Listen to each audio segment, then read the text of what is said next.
एक समय की बात है, गौतम बुद्ध एक गांव में धर्म सभा को संबोधित कर रहे थे। लोग अपनी विभिन्न परेशानियों को लेकर उनके पास जाते और उसका हल लेकर वहां से खुशी खुशी लौटते। उसी गांव के सड़क के किनारे एक गरीब व्यक्ति बैठा रहता और महात्मा बुद्ध के शिविर में आने जाने वाले लोगों को बड़े ध्यान से देखता। उसे बड़ा आश्चर्य होता कि लोग अंदर तो बड़े दुखी चेहरे लेकर जाते हैं, लेकिन जब वापस आते हैं तो बड़े खुशी और प्रसन्न दिखाई देते हैं। उस गरीब को लगा कि क्यों न वो अपनी समस्या भगवान बुद्ध के सामने रखे। मन में यह विचार लिए वह भी महात्मा बुद्ध के पास पहुंचा। लोग पंक्तिबद्ध खड़ा होकर अपनी समस्या को बता रहे थे।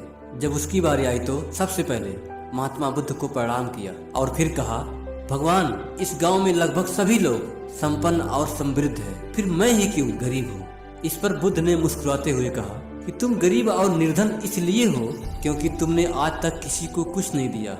इस पर व्यक्ति बड़ा आश्चर्यचकित हुआ। उसने कहा कि भला मैं किसी को क्या दूंगा, मेरा खुद का पेट पालना ही बड़ा मुश्किल होता है, किसी तरह गुजारा होता है। लोगों से भीख मांग मांग कर मैं खुद का पेट भरता हूँ, भला दूसरों को मैं क्या दूंगा।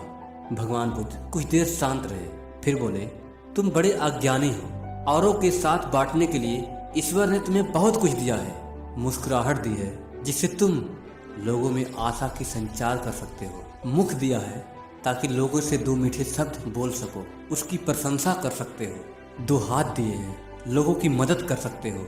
ईश्वर ने जिसको ये तीन चीज दी है वह कभी गरीब और निर्धन हो ही नहीं सकता।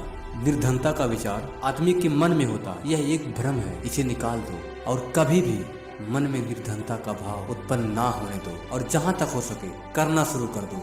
गरीबी अपने आप दूर हो जाएगी। भगवान बुद्ध का ये संदेश सुनकर उस आदमी का चेहरा चमक उठा और उसने इस